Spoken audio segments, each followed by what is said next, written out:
नमस्कार मित्रांनो, ठरलं तर मग या मालिकेच्या 16 डिसेंबरच्या भागामध्ये शेवटी कल्पनाने साईला घराबाहेर काढलं. पण घराबाहेर काढताना ती तिला काय म्हणाली आणि मधुभाऊन पण तिला काय म्हणाले हे जाणून घेण्यासाठी हा व्हिडिओ पूर्ण बघा. आणि तुम्ही चॅनल नवीन असाल चॅनल सबस्क्राईब करा, बेल आयकॉन प्रेस करा, जेणेकरून माझा नवीन व्हिडिओ तुमच्यापर्यंत सगळ्यात पहिल्यांदा पोहोचेल. चला तर मागचा भाग सुरू करूया. तर मित्रांनो, मालिकेच्या सुरुवातीला कुसुम मधुभाऊन म्हणत असते की फक्त सायलीची नाही तर अर्जुनची पण चूक आहे. हे ऐकताच अर्जुन शरमेने मान खाली घालतो.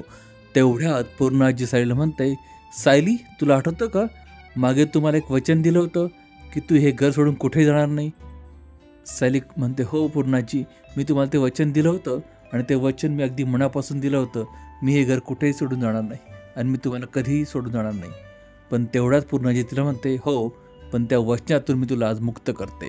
हे ऐकताच सायली धायमोकून ओढू लागते आणि अर्जुनला म्हणते, अहो तुम्ही तरी काहीतरी पूर्णाजीला सांगा ना.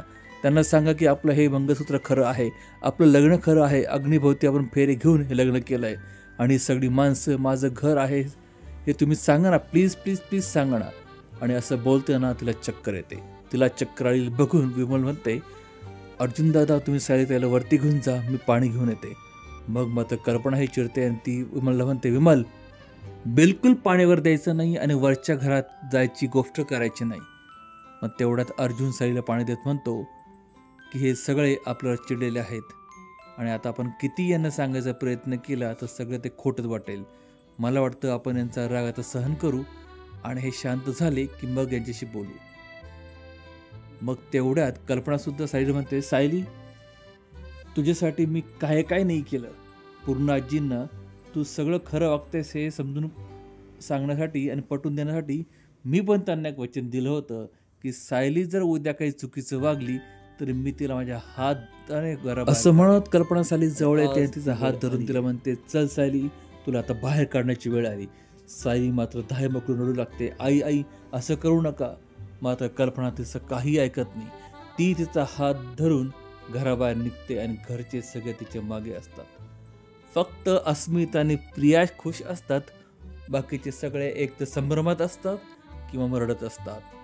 मात्र कल्पना तिला घेऊन घराबाहेर निघते आणि मग तिला काही प्रसंग आठवतात. जसा त्यातला एक प्रसंग म्हणजे, मित्रांनो तुम्हाला आठवत असेल की जन्माष्टमीच्या दिवशी म्हणजे मला पूजेला बसली चालणार नाही कारण मीला आमच्या घरची सून मानत नाही. कल्पना भयंकर चिडलेली असते आणि ती सायलीचा हात धरून तिला बेडरूममध्ये बंद करते.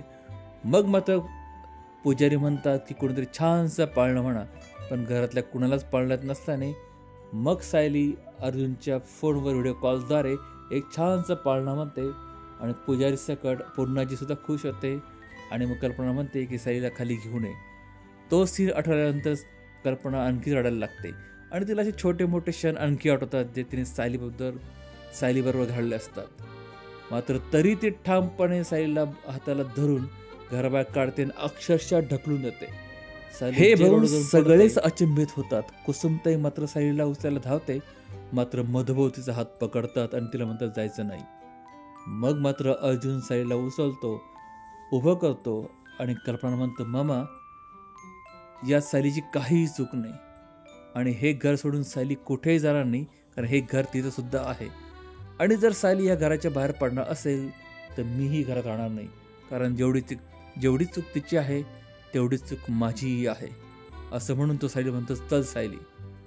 मग मात्र सायली त्याला ठामपणे नकार देते. ते म्हणते, नाही मी घराबाहेर गेले तरी तुम्ही घरातून बाहेर पडायचं नाही कारण मी तरी ह्या घरात माप ओलांडून आले होते. मात्र तुमचा जन्मच ह्या घरात झालाय. तुम्ही ह्या घराचा श्वास आहात. आधीच आपण आपल्या घरच्यांना खूप त्रास दिलाय. आता तुम्ही जर घर सोडून निघून गेले तर ते आणखी दुःखात लोटतील आणि मला नाही वाटत की माझ्या घरच्यांना काही त्रास व्हावा. तुम्ही आता पूर्णाजी आणि माझ्या आईबापांची काळजी घेण्यासाठी इथेच राहायचं आहे. अर्जुन मात्र तिला नकार देत म्हणतो, नाही सायली मी तुझ्यासोबत येणार. मात्र सायली त्याला शपथ घालते, तुम्हाला माझी शपथ. असं म्हटल्याबरोबर अर्जुन काही बोलत नाही आणि तिथेच उभा राहतो. मग सायली मात्र कल्पनाकडे जाते आणि सगळ्यांचे हात जोडून म्हणते, मी तुम्हाला फार मोठं दुःख दिलंय.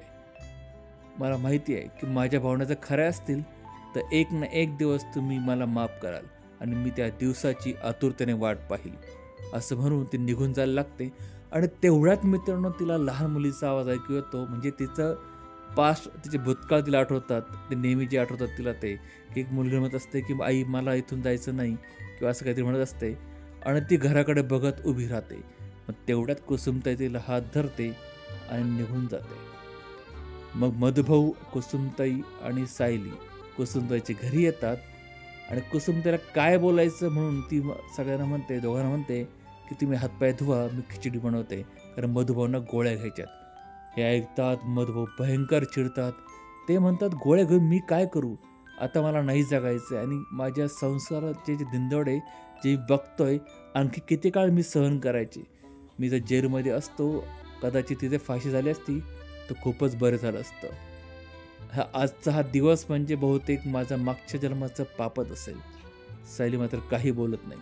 कुसुमताई वेळ सावरण्यासाठी म्हणते ठीक आहे मधुभाऊ, शांत राहा, तुम्ही त्रास करून नका घेऊ, उद्या आपण शांतपणे बोलू.